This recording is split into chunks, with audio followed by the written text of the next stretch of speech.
এক বান্দা রাত্রে ঘুমাইয়া রইছে আর প্রতিদিন আল্লাহর কাছে দোয়া করে, আল্লাহ আমারে হযরতে খিজির আলাইহিস সালামের সাথে সাক্ষাৎ করাই দাও। কার সাথে সাক্ষাৎ করতো? খিজির আলাইহিস সালামের সাথে। হযরতে খিজির আলাইহিস সালাম একদিন তার সামনে হাজির, সে ঘুমন্ত, বলতেছেন, ওরে বান্দা কিসের জন্য আমার সাথে সাক্ষাৎ চাও? সে বলতেছে, আমি আপনার দ্বারা একটা দোয়া করাইতে চাই। বলি, কি দোয়া? দোয়াটা হলো, আল্লাহ যেন আমার উপর কোনো মুসিবত আপদ বিপদ না দেন, এই ধরনের একটা দোয়া করেন। আল্লাহ আমারে কোনো ধরনের মুসিবত দিবেন না, এই ধরনের দোয়া। খিজির আলাইহিস সালাম বলেন, ওরে বান্দা, না না না, এমন দোয়া হতে পারে না। দোয়া যদি করাইতে চাও তাহলে বলো, এই পৃথিবীতে সবচাইতে বড় সুখী যেই ব্যক্তি, তার মতো হতে চাও, আমি তোমার জন্য দোয়া করব, আল্লাহ তার মতো তোমাকেও সুখী বানাই দিবে। ওইটা বলো। সে বলতেছে, হ্যাঁ, তাহলে আমি একটু দেখেন, এই পৃথিবীটা ঘুরে ঘুরে একটু দেখি, সবচাইতে সুখী ব্যক্তি কে, শান্তিতে বসবাস করে, তার দুঃখ কষ্ট নাই, এমন ব্যক্তি একটু তালাশ করে নি। আল্লাহর বান্দা ঘুরতেছে, তালাশ করতেছে, ঘুরতে ঘুরতে একটা বাজারের সামনে হাজির হয়। একটা স্বর্ণকারের দোকান দেখতে পায়। স্বর্ণকারের কেসের মধ্যে একজন ফুটফুটে সুন্দর চেহারা, তার চেহারা থেকে খালি হাসু হাসু বা খুব খুশির চেহারা দেখতে পাওয়া যায়। তার ডানে এবং বামে দুইটা ছেলে খুব সুন্দর, পিছনে বসা আদরের স্ত্রী। তার সংসারটা অত্যন্ত সুন্দর, কোনো দুঃখ কষ্ট নাই, তার মতোই হতে চাই। হওয়ার আগে একটু জিজ্ঞাসা করে নেই, ওরে আল্লাহর বান্দা, আমার মনে হয় এই পৃথিবীর বুকে তুমি সবচাইতে সুখী, আমি কি তোমার মতো হতে চাই? আমি আল্লাহর পয়গম্বর হযরতে খিজির আলাইহিস সালামের দ্বারা দোয়া করাবো, আল্লাহ তোমার মতো সুখী বানাই দিবে। সে বলতেছে, সব্য না, আমার মতো হইও না, আমার মতো। ওরে ভাই, আমি দোয়া করি আল্লাহর কাছে, আমার সামনে যে মুসিবত, আমি যে দুঃখের মধ্যে রয়েছি, আমি আল্লাহর কাছে চাই, মহান আল্লাহ যেন এই ধরনের কষ্ট আমার দুশ্মনকেও না দে। এই ধরনের কষ্ট আমার দুশ্মনের মধ্যে হতে না আসে। বেচারা আশ্চর্যিত হয়ে গেল, সব্য না, সবচাইতে সুখী মানুষটা তালাশ করে বের করলাম। সে বলতেছে, এমন দুঃখী, তার দুঃখটা যেন তার দুশ্মনরা আল্লাহ না দে। ভাই, তোমার দুঃখের কারণটা একটু বলে দাও। না না না, আমার দুঃখের কারণ বলা যাবে না, মেহরবানি করে বলতেই হবে, অন্যথায় তোমার ঘর ছাড়ব না। বাধ্য হয়েছে বলতে শুরু করে, ভাই শুনো, পিছনে যে দেখতে পাও আমার সুন্দরী স্ত্রী, আমার স্ত্রী একবার অসুস্থ হয়ে পড়ে, সাকরাত শুরু হয়ে যায়। আমার স্ত্রীর পাশে বসে আমি কাঁদতেছি। আমার স্ত্রী ডাক দিয়ে বলে, স্বামী আমার, কান্দার কোনো কারণ নাই, আমি মারা যাওয়ার পর আমার চাইতে সুন্দরী নারী বিয়ে করে নিবে। কান্দার কি কারণ? আমি মারা যাব, মারা যাওয়ার পর সুন্দর আরেকজন বিবি নিয়ে নিবে। সে বলতেছে, স্ত্রী শোনো, তুমি যদি পৃথিবী থেকে বিদায় হয়ে যাও, আমার মরার আগ পর্যন্ত আর কোনো বিয়ে করব না। স্ত্রী বলতেছে, না না না, পুরুষরা এটা বলেই থাকে, এটা হলো কথার কথা, সব পুরুষই বলে তুমি মারা যাওয়ার পর আর কোনো বিয়ে করব না। হাসানা মিসা? স্ত্রীরে সান্ত্বনা দেওয়ার লাগি সব পুরুষরা এই কথাই বলে। বারংবার বলার পর স্ত্রীকে কি করে বিশ্বাস করাবে। এক পর্যায়ে একটা ছুরি হাতের মধ্যে ধারণ করেছে, তার পুরুষত্ব খেটে হাতের মধ্যে নিয়েছে, স্ত্রীর সামনে দিয়ে বলে না, এখন কি বিশ্বাস হয় তুমি মারা যাওয়ার পর জীবনেও আর কোনোদিন বিয়ে করব না? বিয়ের তার ক্ষমতা নাই, সব তোমার সামনে তুলে ধরলাম। ওই ব্যক্তি ডাক দিয়ে বলে, ভাই শোনো, আমার পুরুষাঙ্গ আমার স্ত্রীর সামনে তুলে দেওয়ার পর আমার স্ত্রী সুস্থ হয়ে যায়। প্রতিদিন আমার পাশে বসে আমার চেহারার দিকে বেখায়া চায়। আমার তো দেওয়ার মতো কিছু নাই, আছে দেওয়ার মতো কিছু নাই। ওরে ভাই শুনো, আমার চাইতে বড় দুঃখী মানুষ এই পৃথিবীর বুক নাই, এমন দোয়া তুমি কখনো করাইও না, আমার মতো সুখী হইও না, আমি সবচাইতে বড় দুঃখী। সে ঘরের মধ্যে গেল, ঘুমন্ত অবস্থায় আবারও খিজির আলাইহিস সালামের সাথে সাক্ষাৎ। আল্লাহর পয়গম্বর খিজির আলাইহিস সালাম ডাক দিয়ে বলে, ওরে বান্দা, কার মতো হতে চাও? সে বলে, আল্লাহর পয়গম্বর, পৃথিবীটা ঘুরে ঘুরে দেখেছি, একটা মানুষও সুখী না, সব মানুষগুলা দুঃখী।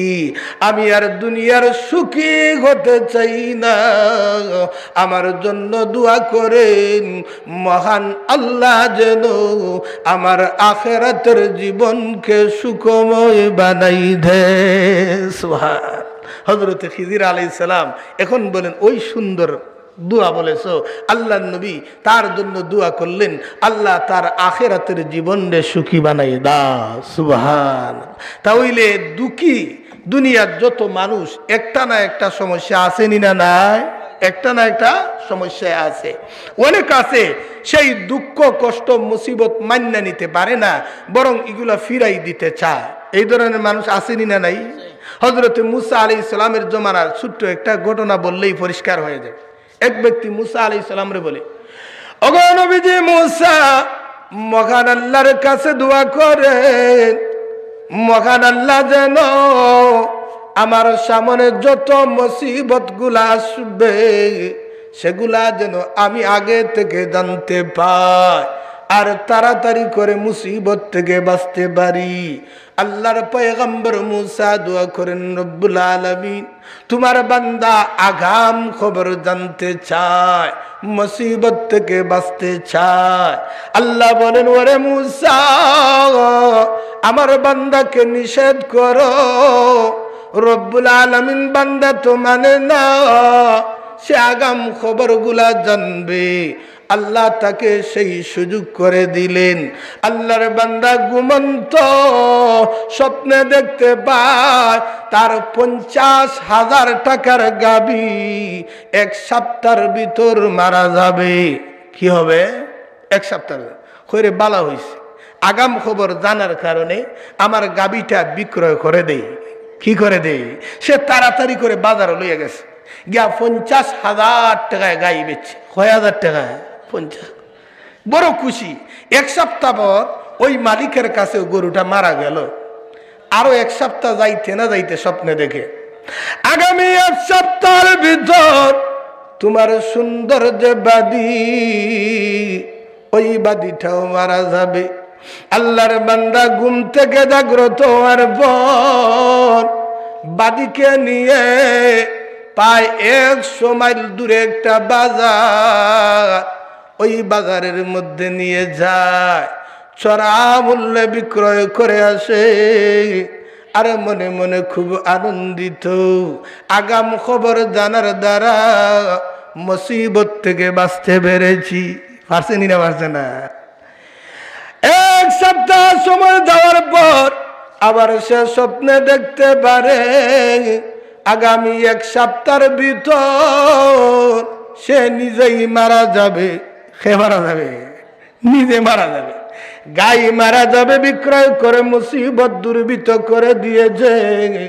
গোলাম মারা যাবে, মুসিবত দুর্বৃত্ত করে দিয়েছে, এবার সে নিজেই মারা যাবে, কার কাছে বিক্রয় করবে?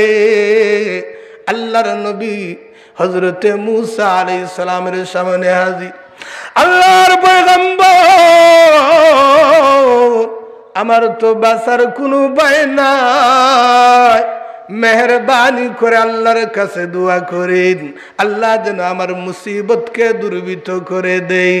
আল্লাহ জানাই দেও আমার পয়গম্বর মূসা, আমার বান্দার উপর বড় ধরনের মুসিবত গুলো এসেছিল, তার জানের উপর মুসিবত এসেছিল, আমি আল্লাহ চেয়েছিলাম তার গাভীর উপর নিব, মালের উপর নিব, গাভী তো বিক্রয় করে দিয়েছে, আমি আল্লাহ চেয়েছি গোলামের উপর নিব, গোলাম বিক্রয় করে দিয়েছে, এবার তার পালা। ও আমার পয়গম্বর, আমার বান্দাকে জানাই দাও, এক সপ্তাহের ভিতর তাড়াতাড়ি প্রস্তুত যেন হয়ে যায়, তওবা করে নেই, অন্যথায় বাঁচার কোনো উপায় নাই। আছে, বাঁচতে পারবে না। তাহলে মুরব্বীরা এখন অনেক সময় বিপদ আসলে সবুর করব, আইসিল জানে দি গেছে মালে দি, আইসিল জানে দি গেছে মালে দি, হইনি না হই না বা তাহলে ألم تر أن الله سخر لكم ما في السماوات وما في الأرض وأسبغ عليكم نعمه ظاهرة وباطنة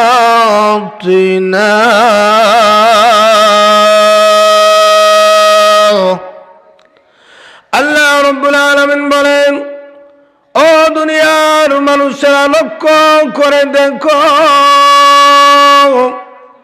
আমি রব্বুল আলামিন এই আসমানের নিচে জমিনের উপরে অসংখ্য অগণিত নিয়ামত রেখে দিয়েছি।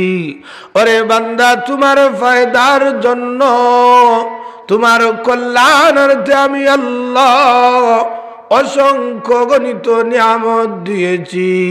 ও বান্দা, অনেক নিয়ামত গুলা আমি আল্লাহ প্রকাশ্যভাবে দিয়েছি, অনেক নিয়ামত গুলা গোপনীয় ভাবে দান করেছি। তাহলে নিয়ামত আসেনি না নাই? আল্লাহ প্রকাশ্য যে নিয়ামত গুলা দিয়েছেন, যেমন এই বিশাল বড় জমিন, এটাও একটা নিয়ামত, কি নিয়ামত না?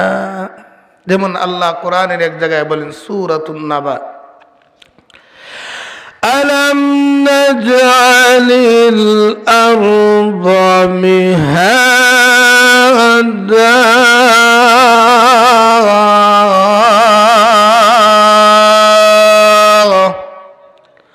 আল্লাহ রাব্বুল আলামিন বলেন, ও দুনিয়ার মানুষ লক্ষ্য করে দেখো, আমি রব্বুল আলামিন বিশাল বড় জমিনকে বিছানা স্বরূপ বিছাই দিয়েছি তোমাদের কল্যাণার্থে, সুবিধার জন্য আমি আল্লাহ এ বিশাল বড় জমিনকে বিছানা বানাইলাম।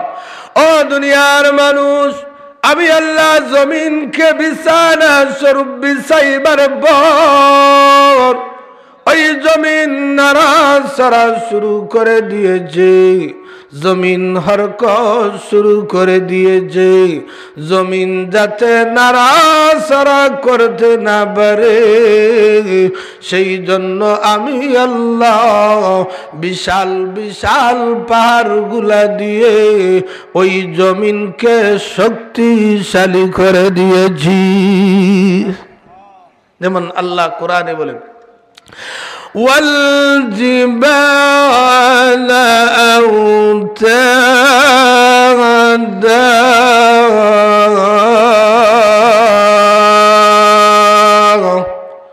ও দুনিয়ার মানুষ, বিশাল বিশাল পাহাড় পাথরের বাগান, বালুর বারগুলা তোমরা দেখতে পাও। ওরে বান্দা, ওই সমস্ত পারগুলা আমি আল্লাহ অযথা সৃষ্টি করিনি।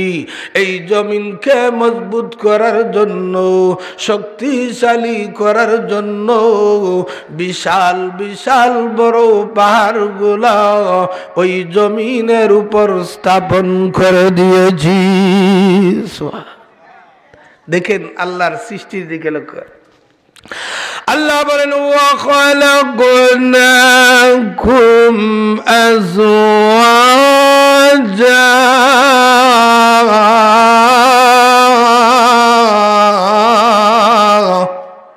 ও দুনিয়ার মানুষ, আমি আল্লাহ যদি ইচ্ছা করতাম একজন করে সৃষ্টি করতে পারতাম।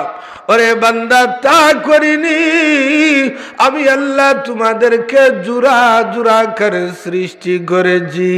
আমি আল্লাহ তোমাদেরকে সৃষ্টি করার পর জমিনের মধ্যে তোমরা কাজে ব্যস্ত থাকো, খেতে খামারের কাজে পরিশ্রম করো। সারাদিন পরিশ্রম করার পর শরীরটা একবারে দুর্বল হয়ে যায়, শরীর যেন অচেতন হয়ে যায়। আমি আল্লাহ এমন একটা নিয়ামত দিলাম রে বান্দা, যে নিয়ামতটা সাধারণ সময় বুক করার দ্বারা তোমার শরীরের সমস্ত দুর্বলতা দূর হইয়া যায়। এই নিয়ামত কি? আল্লাহ কোরআনে বলেন وَجَعَلْنَا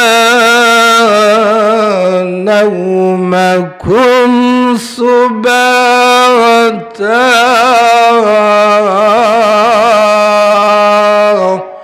وَجَعَلْنَا اللَّيْلَ لِبَاسًا। ও দুনিয়ার মানুষ, আমি রব্বুল আলামিন তোমাদেরকে ঘুমের মতো, নিদ্রার মতো একটা নিয়ামত দিয়েছি রে বান্দা। একটু লক্ষ্য করে দেখো, সারাদিন কাজ করার পর মুহূর্ত সময় যখন নিদ্রায় চলে যাও, নিদ্রা থেকে উঠার পর তোমার শরীরের মধ্যে আর কোনো দুর্বলতা নাই। ঠিক না বেটি? ঘুমানোর পরে শরীরের দুর্বলতা যায়নি না থাকে? আল্লাহ বলো বান্দা শুনো, তোমার ঘুম যাতে আরামদায়ক হয়, ঘুমটা যাতে লাভজনক হয়, সেই দিকে আমি আল্লাহ দৃষ্টি দিয়ে এই রাত্রিটারে অন্ধকারাচ্ছন্ন নিরাই নিস্তব্ধ করে দিয়েছি। ওরে বান্দা, আমি আল্লাহ যদি চাইতাম 24টা ঘন্টা সময় দিন বানাইয়া রাখতে পারতাম। আমি আল্লাহ তোমার ঘুম যাতে তৃপ্তি করো, ফায়দা করো, সেই দিকে লক্ষ্য করে রাত্রিটারে অন্ধকারাচ্ছন্ন নিরাই নিস্তব্ধ করে দিয়েছি। তাহলে দুস্থ বুজুর্গ, আল্লাহর নিয়ামত আমাদের প্রতি আসেনি না নাই? আলোচনা কইরা শেষ করা যাইব? আল্লাহ নিজেই বলেন শেষ করতে পারবে না। আল্লাহ এক আয়াতের মধ্যে বলেন وَلَوْ أَنَّ مَا فِي الْأَرْضِ مِنْ شَجَرَةٍ أَقْلَامٌ وَالْبَحْرُ يَمُدُّهُ مِنْ بَعْدِهِ 7 أبحر ما نفدت كلمات الله।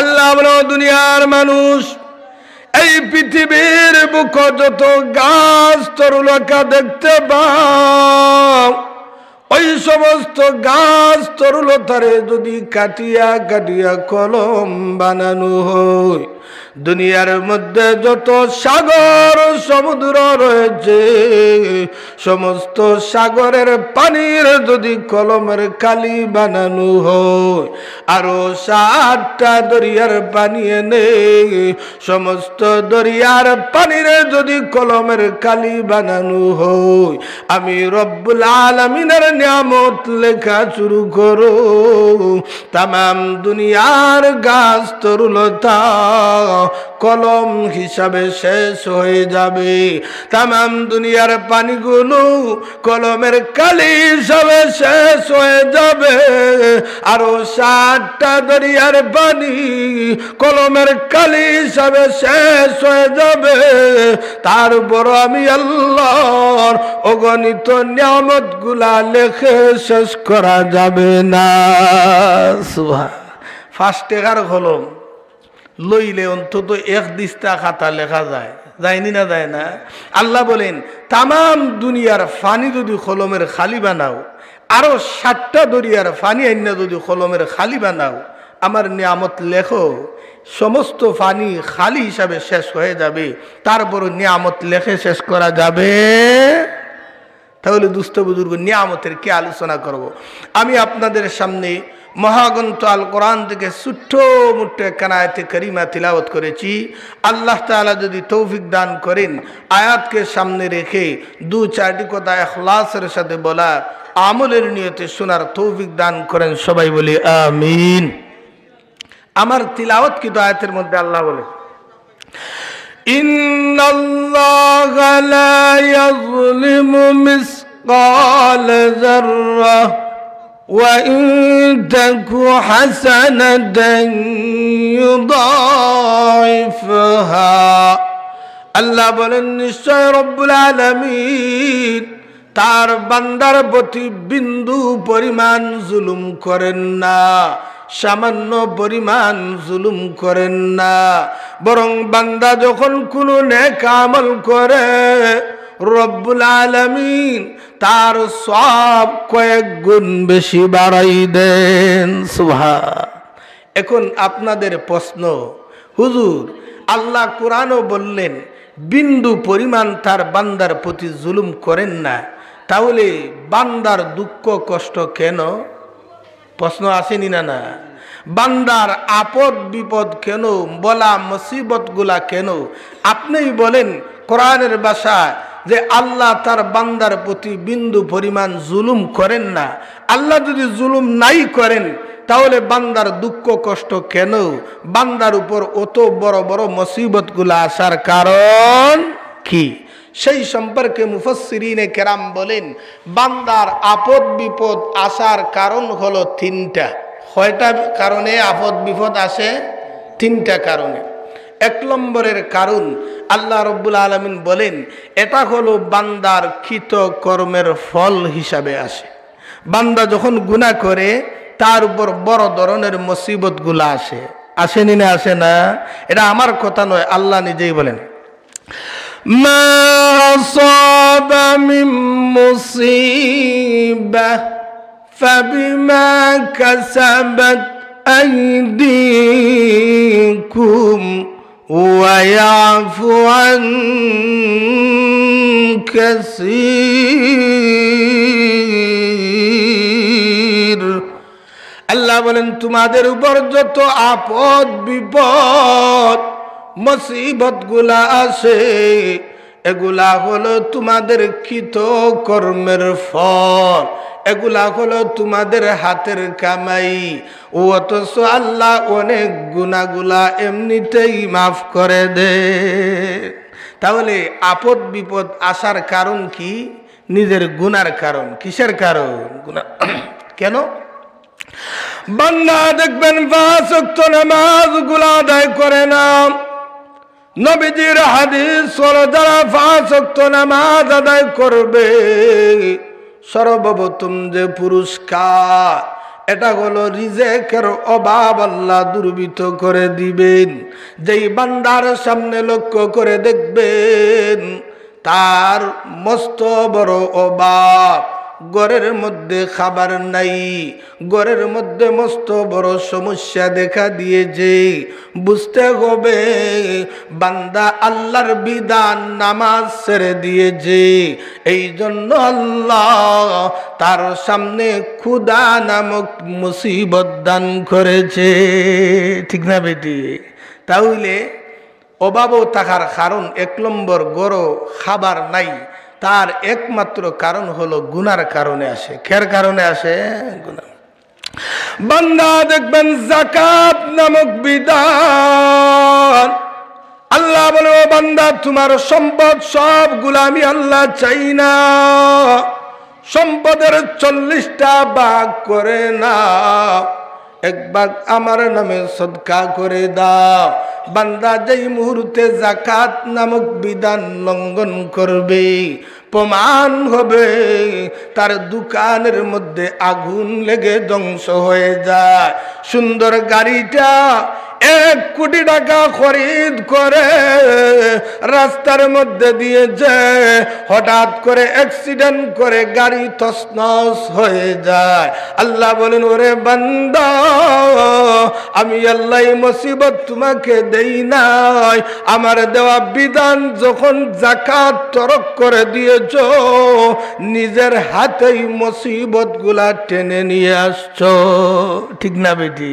তাহলে কিসের কারণে আসে মুসিবত? আসে নিজের গুনার কারণে। কার কারণে? গুনার কারণে।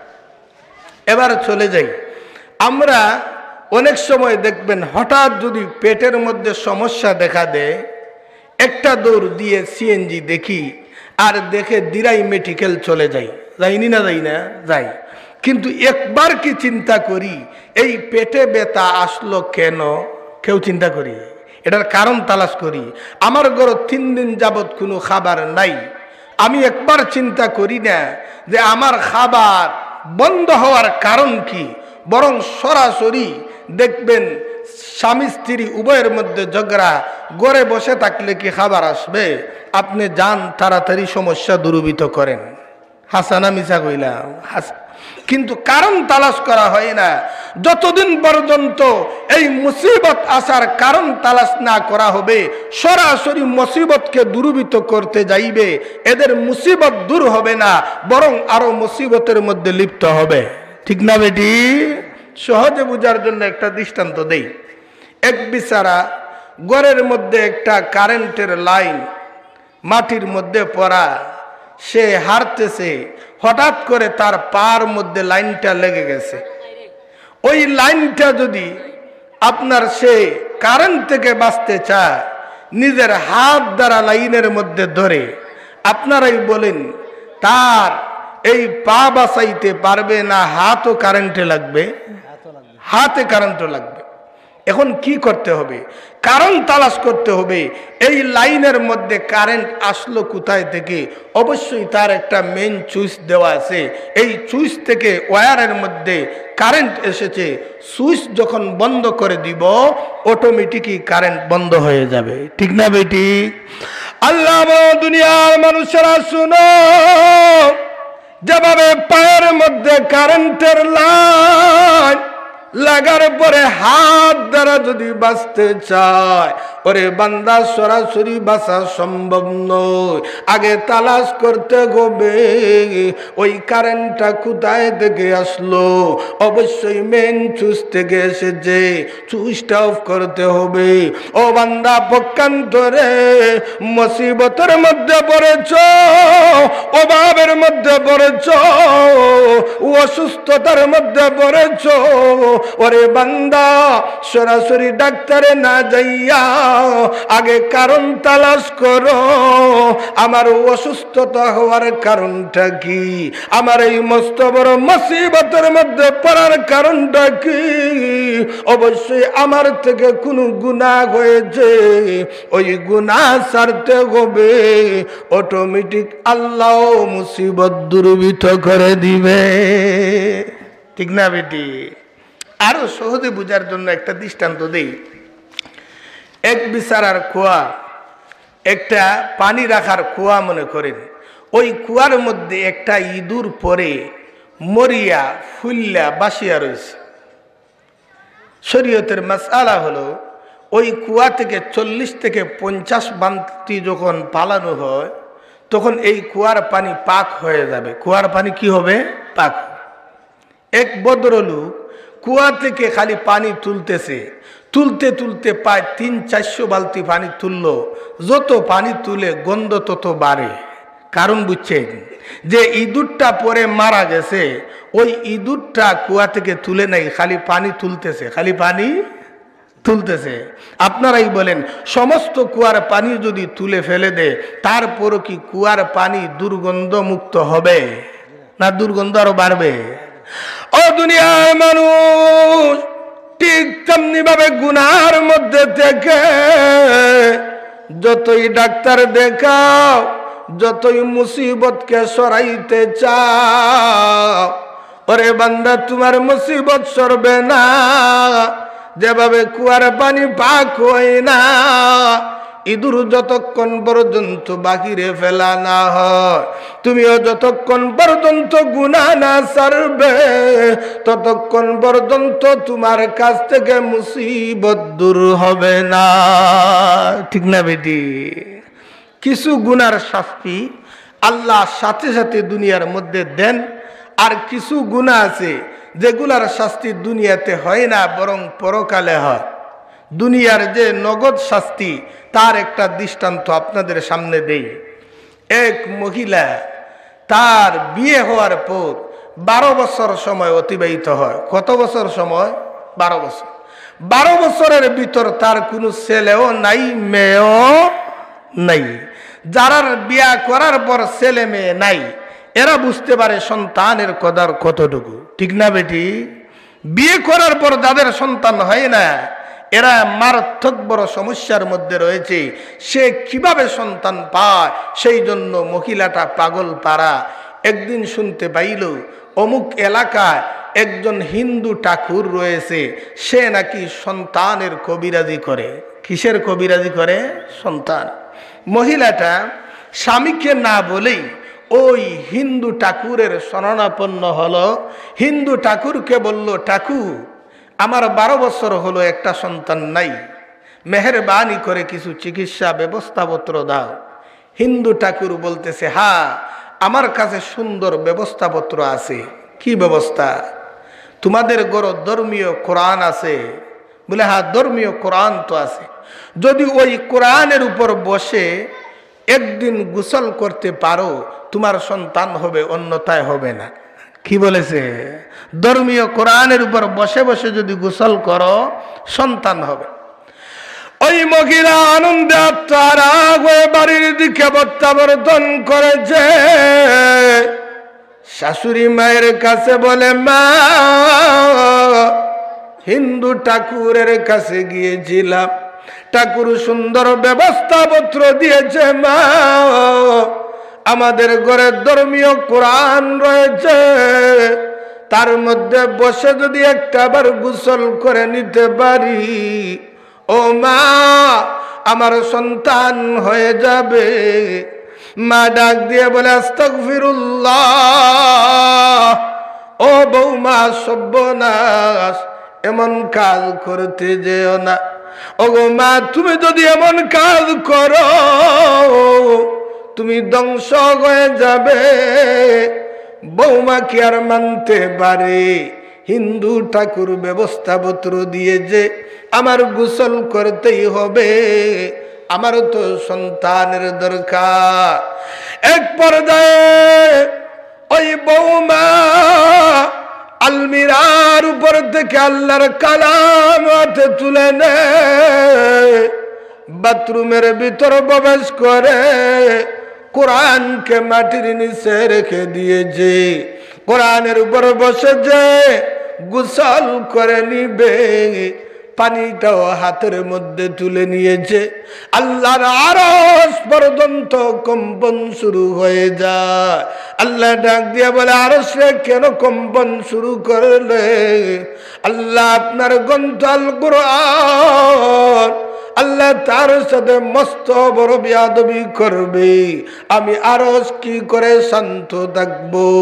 আল্লাহ সাথে সাথে একটা গজব প্রেরণ করে আল্লাহ একটা হুকুম দান করেন, ওরে আল্লাহর বান্দি তুমি একটা শূকরে পরিণত হয়ে যাও। নাউজুবিল্লাহ। যেই মুহূর্তে আল্লাহর হুকুম চলে আসলো, সাথে সাথে মহিলাটা আর মানুষ তাকে নাই, একটা শূকর অবস্থায় ধারণ করেছে। শাশুড়ি মা উনি রান্দার ঘরে ছিল, অনেকক্ষণ অপেক্ষা করতেছে, বৌমা কোথায়?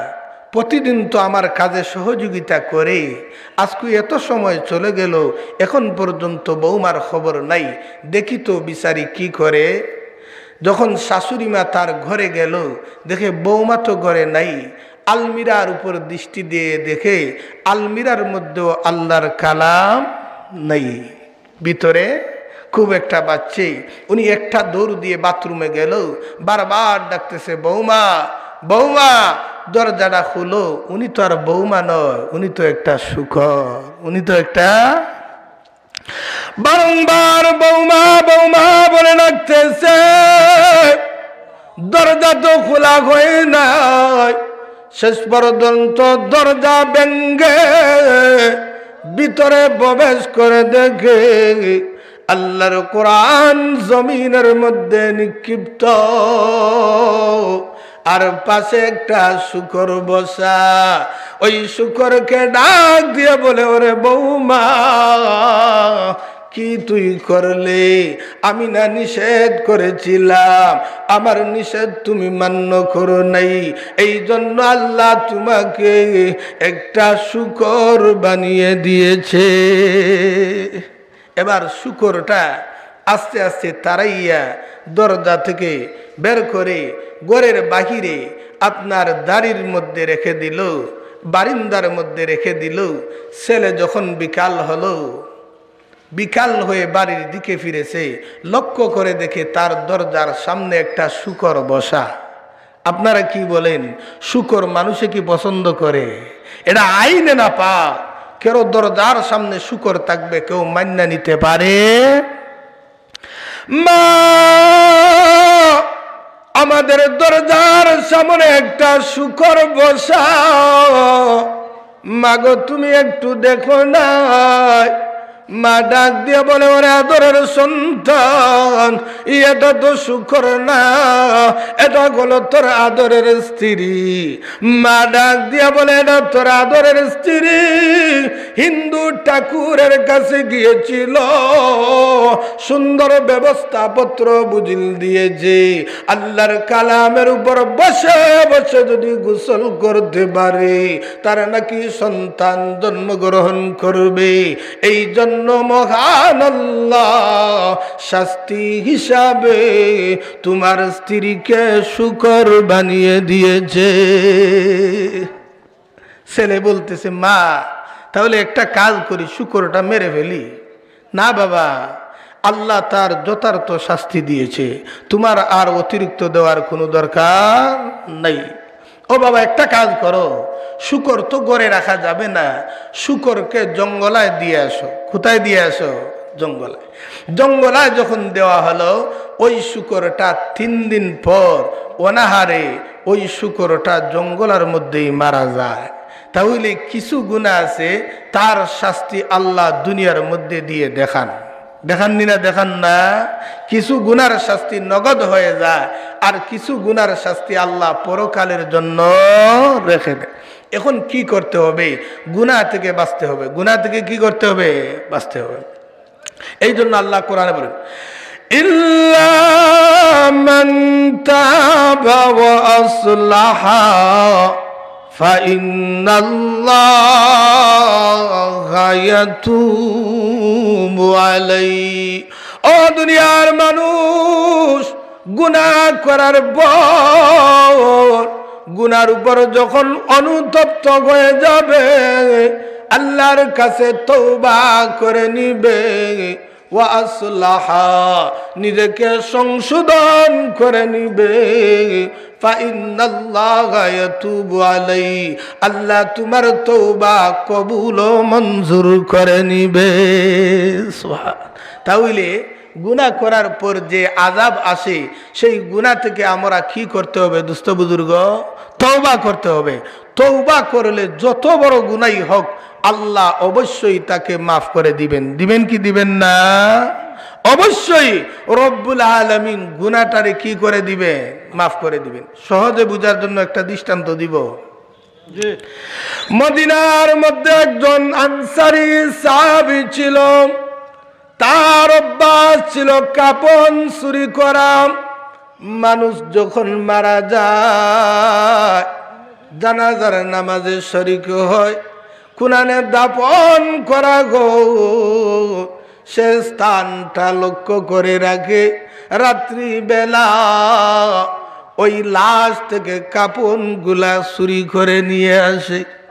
একদিন মদিনার একজন আনসারী মহিলা, আল্লাহর নবীর সাহাবিয়া, ওই মহিলা মারা যাওয়ার পর কাপন চুরাও জানাজার মধ্যে শরীক হয়েছে।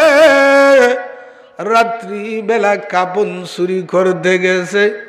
এই মুহূর্তে সমস্ত কাপড়গুলা খুলে নেই, কাপনের কাপড়গুলা নিয়ে কবর থেকে বের হয়ে আসে।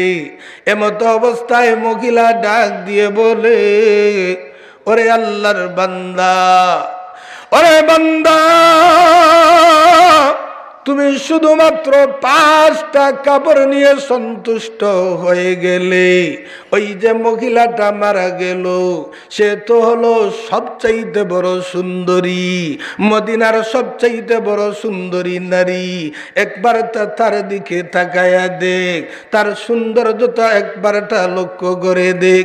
আল্লাহর বান্দা লাইট টিপ দিয়ে দেখলো, এত সুন্দরী নারী তার জীবনে কোনোদিন দেখতে পায় নাই। শয়তান ডাক দিয়ে বলতেছে, আল্লাহর বান্দা, সুবর্ণ সুযোগ হাতছাড়া করিস না, তাড়াতাড়ি জিনার মধ্যে লিপ্ত হয়ে যা। আল্লাহর বান্দা ওই সুন্দরী মহিলার সাথে জিনা করতে লিপ্ত হয়ে যায়। কাম যখন কমপ্লিট করে শেষ করে নেই, এমতো অবস্থায় কবর থেকে বের হয়ে আসবে। ওই মহিলাটা ডাক দিয়ে বলে, আল্লাহর বান্দা, তুই কি করলে? আয় তো কবরস্থানের মধ্যে আমাকে অপবিত্র করে গেলে, আমি কাল কিয়ামতের দিন রব্বুল আলামিনের সামনে নাপাক অবস্থায় দণ্ডমান হব। আমার কি কাজ করলে? এমন একটা কাজ করলে যেটা মারাত্মক, আমার অপবিত্র তুই করে গেলি।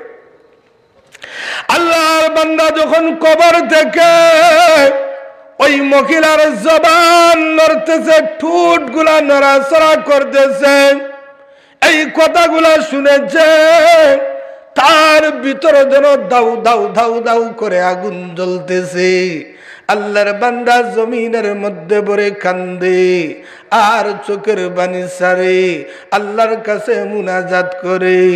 আমিরুল মুমিনিন হযরতে উমরে ফারুক রাদিয়াল্লাহু তাআলা আনহু বলেন, ওরে তোমার কি হয়েছে? আমি তো মস্ত বড় গুনাহ করেছি। তাহলে আল্লাহর রসুলের সামনে চলো। না না, রসুলের কাছে যাব না, আমি তোমার জন্য সুপারিশ করব, নবীর দরবারে চলে যাও। হযরত উমর ফারুক রাদিয়াল্লাহু তাআলা আনহু ওই সাহাবীকে সাথে করে নিয়ে আল্লাহর নবীর সামনে হাজির। আল্লাহর নবী ডাক দিয়ে বলেন, কি হয়েছে তোমার? ইয়া রাসূলুল্লাহ, এমন একটা অপরাধ করেছি গো নবীজি, আমার মনে হয় আসমানের নিচে জমিনের উপরে এমন বড় অপরাধ আর কেউ করে না। আল্লাহর নবী ডাক দিয়ে বলেন, ওরে বান্দা, তোমার গুনাহগুলা কি আল্লাহর রহমতের চাইতে বড়? ওই সাহাবী বলেন, ইয়া রাসূলুল্লাহ, আমার গুনাহটা আল্লাহর রহমতের চাইতে বড়। আল্লাহর নবী ডাক দিয়া বলেন, ওরে আমার সাহাবী, তোমার গুনাহটা কি আল্লাহর আরশের চাইতেও বড়? সে ডাক দিয়া বলে, ইয়া রাসূলুল্লাহ, আমার গুনাহটা আল্লাহর আরশের চাইতেও বড়। আল্লাহর নবী ডাক দিয়া বলেন, সাহাবী, তোমার গুনাহটা কি আল্লাহর দয়ার চাইতেও বড়? বান্দা ডাক দিয়ে বলে, ইয়া রাসূলুল্লাহ, এমন একটা গুনাহ করেছি যে গুনাহটা আল্লাহর দয়ার চাইতেও বড়। দয়ার চাইতেও? আল্লাহর নবী ডাক দিয়ে বলেন, সাহাবী, এমন কি গুনাহ তুমি করলে আল্লাহর দয়ার চাইতেও বড়, আল্লাহর আরশের চাইতেও বড়, আল্লাহর রহমতের চাইতো তোমার গুনাহটা বড়? ওরে সাহাবী, গুনার বিবরণ যদি না দাও, আমি নবীজি কি করে তোমাকে বলবো তোমার গুনাহ আল্লাহর আরশের চাইতে বড় কি না? ওই সাহাবী বলে, ইয়া রাসূলুল্লাহ, আমার একটা খারাপ অভ্যাস। ওগো নবীজি, আমি যত মানুষ মারা যায় সবার কাফনগুলা চুরি করে নিয়ে আসি। একদিন আনসারী সাহাবী মারা যায়, তার কবরের মধ্যে চুরির জন্য গিয়েছি, কাপড়ের কাপড় খুলে নিয়েছি। শয়তান আমাকে ডাক দিয়ে বলে, ওরে আল্লাহর বান্দা, 5 টুকরা কাপড় নিয়ে সন্তুষ্ট হয়ে গেলে এত বড় সুন্দরী নারীর প্রতি কি একটু দৃষ্টি দিলে না? ইয়া রাসূলুল্লাহ, শয়তানের কথা মতো আমার লাইটটা দিয়ে যখন টিপ দিয়েছি, লক্ষ্য করে দেখি এর চাইতে সুন্দরী নারী আর পৃথিবীতে হতে পারে না। ওগো নবীজি, আমি জিনার কাজে লিপ্ত হয়ে যাই, জিনার কাজ সম্পাদন করার পর আমি কবর থেকে বের হব। ওই মহিলাটা ডাক দিয়া বলে, ওরে আল্লাহর বান্দা, কি তুই আমাকে করলে? আল্লাহর সামনে অপবিত্র অবস্থায় আমারে দাঁড় করবার ব্যবস্থা করে দিলে। ইয়া রাসূলুল্লাহ, সেই জন্য বলেছি আমার গুনাহটা আল্লাহর আরশের চাইতেও বড়। আল্লাহর নবী বলেন, হ্যাঁ, তোমার গুনাহ তো সাংঘাতিক, মস্ত বড়। তোমার গুনাহটা তো, দুনিয়ার কোনো মানুষ তো মৃত ব্যক্তির সাথে এই কাজ করে না, তোমার গুনাহটা মস্ত বড়, সাংঘাতিক।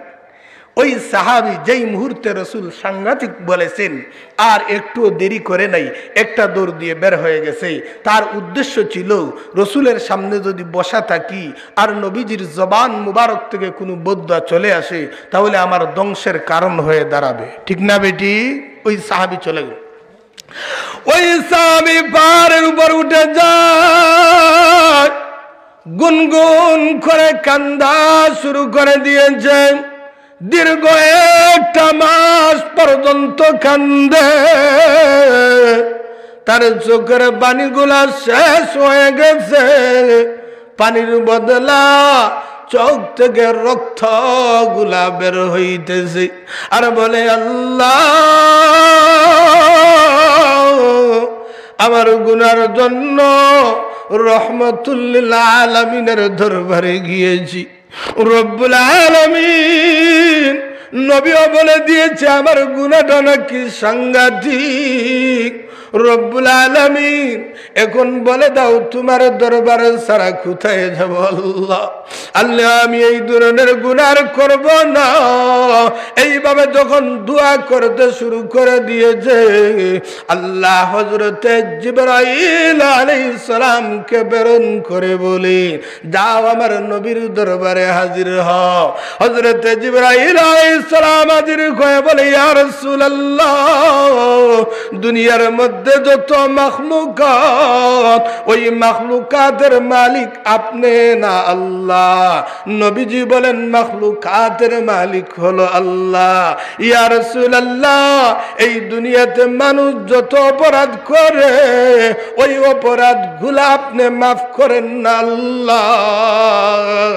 নবীজি বলেন, অবশ্যই আল্লাহ মাফ করেন।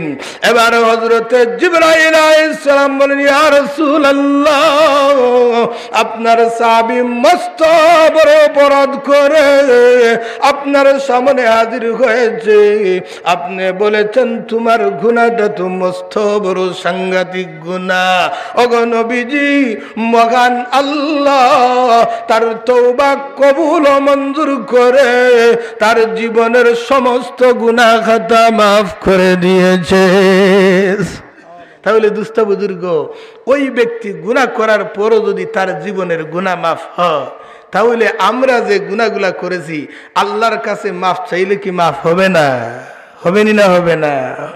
তাহলে আমি যে বলেছিলাম আল্লাহ তার বান্দার প্রতি বিন্দু পরিমাণ জুলুম করেন না, তাহলে মস্ত বড় বিপদ কেন? বান্দার কষ্ট কেন? তার কষ্ট আসার কারণ বলেছিলাম কয়টা? তিনটা। এক নম্বর বলেছিলাম গুনার কারণে, দুই নম্বর হলো আল্লাহ পরীক্ষা করার জন্য। কিসের জন্য? আপনারা বলবেন হুজুর আপনি তো ওয়াজ করলেন গুনার কারণে, তাহলে আনসারী সাহেবের ক্যান্সার হলো কেন? প্রশ্ন আসেনি না? না, বড় বড় ওলি রক্ত দেখছি ক্যান্সার হয়। হ্যাঁ, বড় বড় আল্লাহর ওলি, বড় আল্লাহওয়ালা দিনদার, তারারও তো দেখছি ক্যান্সার হয়। তারা কোন অপরাধ করেছিল? একটা প্রশ্ন আসেনি না? আসে না? এবার চলে যাই দুই নম্বরের আলোচনা। আল্লাহ মানুষের প্রতি দুঃখ কষ্ট পেরেশানি দেন পরীক্ষা নেওয়ার জন্য। কিসের জন্য? পরীক্ষা নেওয়ার জন্য। ছাত্ররে যদি প্রমোশন দিতে হয়, নিচের ক্লাস থেকে উপরে তুলতে হয়, তাহলে তার বৎসরের শেষে একটা পরীক্ষা নেওয়া হয়, ঠিক না বেটি? পরীক্ষা না করে কেউ কাউকে প্রমোশন দেয়নি, চাকরিও দেয় না।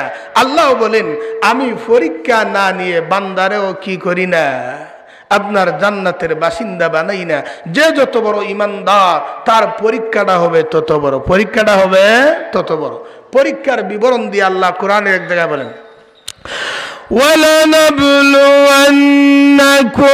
بِشَيْءٍ مِّنَ الْخَوْفِ وَالْجُوعِ وَنَقْصٍ مِّنَ الْأَمْوَالِ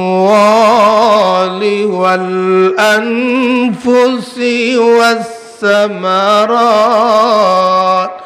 আল্লাহ দুনিয়ার মানুষেরা, আমি রব্বুল আলামিন তোমাদেরকে পরীক্ষা করব বিশাইইম মিনাল খাউফ, আমি আল্লাহ তোমাদেরকে ভয় দিয়ে পরীক্ষা করব।